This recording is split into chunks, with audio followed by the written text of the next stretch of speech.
Oi pessoal do Caminho Literário, tudo bem? Sim, nós voltamos, yeah! E estamos já no ano novo, é sempre muito difícil, né, a gente notar que o ano passou e que já estamos em outro, a gente fica metade do ano assinando como o ano anterior. E, obviamente, o tema dessa semana não podia ser outro a não ser o próprio ano novo.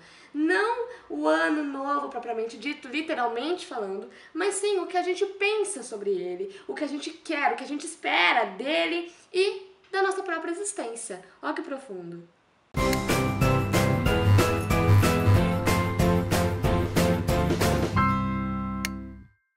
E o livro dessa semana é A Festa da Insignificância, do Milan Kundera. Fico eternamente nesse ciclo de como fala o nome, né? Mas enfim, inclusive essa edição da Companhia das Letras eu não podia começar de outro jeito, né, sem falar dela, uma edição maravilhosa, uma edição de luxo que eles chamaram, acho, de colecionador, alguma coisa assim.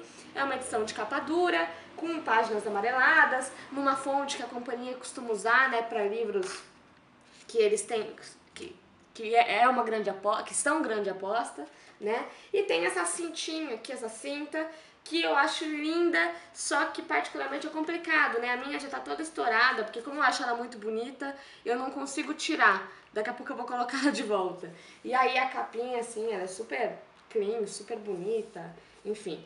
E bom, o Milan Kundera, ele estava em hiatos, né? Ele não publicava desde 2002, se eu não estou enganada. Ou seja, e esse livro foi publicado no ano passado. Sim, já estamos no ano seguinte, né? Foi publicado em 2014, em julho, agosto, mais ou menos.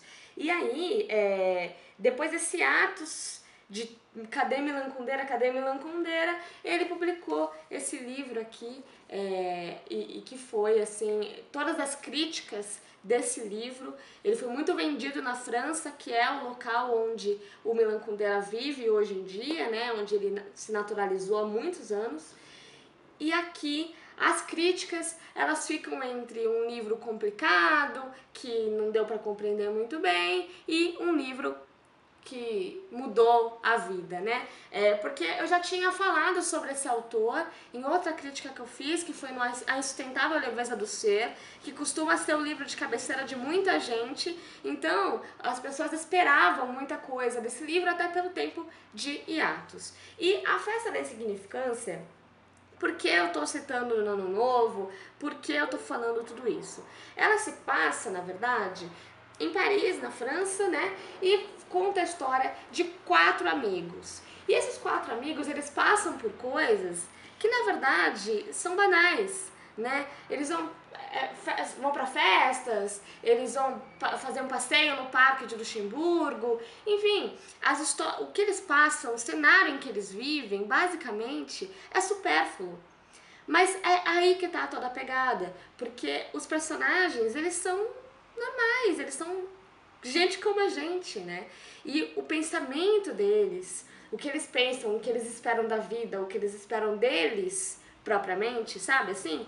É o que é tão normal e é tão profundo que todos os capítulos, o livro é dividido em 7 partes, né? Com capítulos bem curtinhos, inclusive. E aí, todos os capítulos, você para e dá uma respirada e fala, cara, será que eu consegui entender exatamente o que ele quis dizer com isso, sabe? Porque foi tão banal, foi tão, não banal, mas pareceu tão supérfluo, mas ao mesmo tempo alguma coisa ficou aqui, sabe? Cutucando, falando, ei, tem coisa aí, tem coisa aí, tem coisa aí. Um dos exemplos, que pra mim foi o personagem mais forte de todo o livro, foi o Alain. Que ele, na verdade, ele tem uma complicação, ele tem um relacionamento péssimo com a mãe dele. Eu não vou falar exatamente como é essa relação com a mãe que ele tem, né? Porque senão vai ser um spoiler. E só que ele já começa o livro, os capítulos que contam sobre ele, já começa falando sobre esse novo milênio que começou a existir, do centro da sensualidade da mulher ser no umbigo, porque as mulheres estão sempre mostrando o umbigo. Aí ele fala assim, bom, nós já passamos num milênio onde a bunda da mulher era conceituada, outro que o peito da mulher, os seios da mulher eram conceituados, e agora o umbigo. E o umbigo, basicamente, é muito igual a todos os outros, né? É o que nos liga as outras pessoas, porque todo mundo tem um umbigo muito parecido, né? Todo mundo, enfim.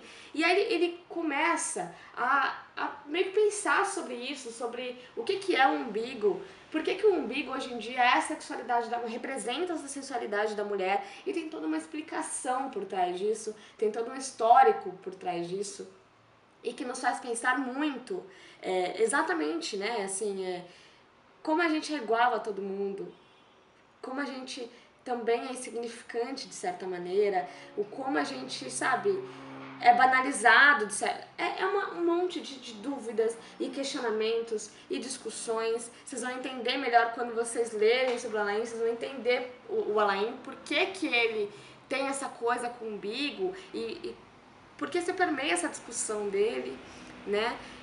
E aí também tem um dos personagens, que é o Dardello, que ele começa o livro falando, ele tá numa super dúvida sobre um diagnóstico de câncer, se ele tem ou não câncer, e no final das contas ele mente para um amigo dele que ele tem um câncer porque ele se sente, é difícil falar, tá? Mas ele se sente supérfluo, ele se sente insignificante efetivamente, né, de tudo, então ele tem que ter alguma coisa. Ele tem que ter algum ponto de ligação. E o mais interessante é que ele está próximo a uma festa de aniversário dele, que ele vai fazer. E aí o amigo dele fala assim, nossa, sua vida tá boa, hein? Ele fala, não tá boa, não. A vida não tá boa. Eu, infelizmente, acabei de ser diagnosticado com câncer. E aí você vê como a gente é, né? Porque essa mentira que ele deu, né, por mais forte que possa parecer, o retirou da insignificância, talvez, né? A gente sempre precisa reiterar, a gente sempre precisa voltar, a gente sempre precisa sofrer, a gente sempre, sabe assim? Isso me dá até uma ligação com outro livro que eu indiquei pra vocês, que foi a distopia da Julie, né? A Julie, que é o Corpus Delicti, que fala justamente sobre como a gente precisa sempre mostrar que a gente está doente, que a gente sempre tem alguma coisa para mostrar, para nossa existência fazer sentido. Olha que louco! E aí nós temos outro personagem também, que ele é ator, só que aí ele finge, ele é garçom nas horas vagas, e aí ele finge que é paquistanês, inventa uma língua para as pessoas não entenderem, só para sair do chamado tédio. E nós temos esses personagens que vão passando por coisas na vida, que vão passando por coisas X, assim, que a gente passa no nosso dia a dia, né? Uma caminhada no parque, uma festa onde tem jogos, né, de poder, no sentido de assim, um querendo se mostrar mais poderoso que o outro. Tem uma parte magnífica aqui que eu separei para vocês para ler, porque o livro todo é cheio de partes magníficas, mas esse daqui é um discurso que me fez pensar muito assim sobre a existência. Foi uma das melhores partes, na minha humilde opinião, sobre o livro. Olha só. O silêncio chama atenção, pode impressionar, te tornar enigmático ou suspeito. E é precisamente isso que Coquelicot quer evitar. Coquelicot é o nome de um personagem, tá? Como por ocasião da festa a que me refiro. Estava ali uma mulher muito bonita que fascinava Dardello. De vez em quando, Coquelicot se dirigia a ela com um comentário inteiramente banal, desinteressante, nulo, mas agradável, pois não exigia dela nenhuma resposta inteligente, nenhuma presença de espírito. Depois de certo tempo, constato que Coquelicot não está mais lá. Intrigado, observo a mulher. Dardello acabara de pronunciar uma de suas tiradas. Seguiu seu silêncio de 5 segundos, então ele desatou a rir e depois de 3 outros segundos os demais os imitaram. Nesse instante, escondida atrás do biombo do riso, a mulher se afastou para a saída. Dardello, envaidecido pelo eco que suas tiradas tinham provocado, continuou com as exibições verbais. Um pouco mais tarde, ele notou que a bela mulher não estava mais lá, e porque não sabia da existência de um Coquelicot, não pôde compreender o desaparecimento dela. Não entendeu nada e ainda hoje não entende nada do valor da insignificância. Eis minha resposta à sua pergunta sobre o gênero da cretinice de Dardello. A inutilidade de ser brilhante, sim, eu entendo. Mais que inutilidade, nocividade. Quando um sujeito brilhante tenta seduzir uma mulher, ela acha que tem que entrar em competição. Também se sente obrigada a brilhar, a não se entregar sem resistência, ao passo que a insignificância a liberta das precauções. Não exige nenhuma presença do espírito, a torna despreocupada e, portanto, mais acessível. Mas continuemos. Com Dardello, você não está diante de um insignificante, mas de um narciso. E preste atenção no sentido exato dessa palavra. Narciso é um narciso, não é um orgulhoso. O orgulho despreza os outros, os subestima. O narciso os superestima, porque observa nos olhos de cada um sua própria imagem e quer embelezá-la. Cuida assim gentilmente de todos os seus espelhos. E é isso que conta para vocês dois. Ele é gentil. Claro, para mim é sobretudo um snob, mas mesmo entre mim e ele, alguma coisa mudou. Enfim, aí o resto vocês vão ler. Depois vocês vão entender um pouquinho melhor de quem que ele tá falando, de que personagem. Mas olha que louco, né? Ele fala do Dardello, que é um narciso e que vê no olhar dos outros o espelho dele mesmo.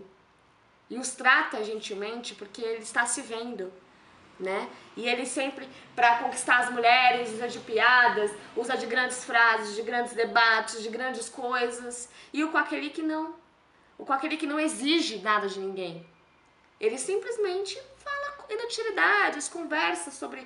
Sabe, assim, ele é insignificante. Só que a insignificância às vezes é boa. A gente às vezes tem que ser insignificante. Às vezes a gente tem que, sabe assim, sem se preocupar demais, sem pensar demais, sem, sabe, dar uma descansada. E por isso que eu acho que esse trecho, ele fala muito por que eu escolhi esse livro para o tema de Ano Novo, né? Foi um livro que me fez pensar muito sobre a minha existência, sobre a existência dos outros. É um livro que, sobretudo, como Milan Kundera sempre faz, me fez observar os outros e me observar também, sabe? O que a gente deseja no ano novo? A gente não costuma fazer um monte de lista, um monte de coisa sobre o que a gente vai ser, o que não vai ser, o que quer mudar, o que não quer mudar? A gente vive nessa festa da insignificância. E às vezes é bom ser insignificante. Às vezes é bom ser alguém também, mas às vezes é bom viver a própria insignificância. Eu li uma resenha sobre esse livro para tentar dar uma estudada e, né, falar um pouco mais sobre ele, sobre a obra, e uma coisa me pegou, falaram assim, não é um livro ranzinza, porque às vezes parece que vai ser um livro ranzinza, que vai falar sobre como nós todos somos insignificantes, como essa nova geração é nananã, mas não é um livro ranzinza, é um livro que sobretudo debate, que filosofa, sabe, e que faz a gente pensar mesmo. É um livro tão curtinho, mas que você sai tão mudado, tão tocado, e que você quer sempre entender mais, porque você não consegue entender, captar esse livro na primeira leitura. Você vai lendo, relendo, e você fica com aquilo na cabeça, você fica pensando, você fica falando, meu Deus do céu, sabe? Que ser humano eu sou, que ser humano o outro é, e isso é legal, né? É você debater isso. Eu vou finalizar esse vídeo com um último trechinho para vocês, porque quanto mais eu falar desse livro, mais eu vou, né, tirar um pouco o prazer da leitura de cada um. Então eu vou ler só o último trechinho para finalizar esse primeiro vídeo do ano, que é o seguinte: se sentir ou não se sentir culpado. Acho que tudo depende disso. A vida é uma luta de todos contra todos, é sabido. Mas como essa luta acontece numa sociedade mais ou menos civilizada, as pessoas não podem se atirar umas sobre as outras sempre que se encontram. Em vez disso, tentam jogar no outro o constrangimento da culpabilidade. Ganhará aquele que conseguir tornar o outro culpado. Perderá aquele que reconhecer sua culpa. Você vai pela rua, mergulhado em pensamentos. Em sua direção vem uma moça como se estivesse sozinha no mundo, sem olhar nem para a esquerda nem para a direita, indo direto em frente. Vocês se esbarram. Eis o momento da verdade. Quem vai insultar o outro e quem vai se desculpar? É uma situação modelo. Na realidade, cada um dos dois é ao mesmo tempo que sofreu o esbarrão e o que esbarrou. No entanto, há os que se consideram imediatamente, espontaneamente, os que esbarram, portanto, culpados, e aos outros que se veem sempre, imediatamente, espontaneamente, como os que sofreram o esbarrão, portanto, no seu direito de acusar o outro e de fazer com que este seja punido. Você, numa situação como essa, se desculparia ou se acusaria? E é isso, eu espero que vocês tenham gostado dessa indicação. Vamos começar o ano, galera. E se você gostou, clique em gostei. Se você ainda não é inscrito, se inscreva no canal e continue assistindo ao Cabine Literário. E para mais notícias sobre literatura, não esqueça de acessar o site. Um beijo e tchau! Olá, tudo bem, pessoal do Cabine Literário?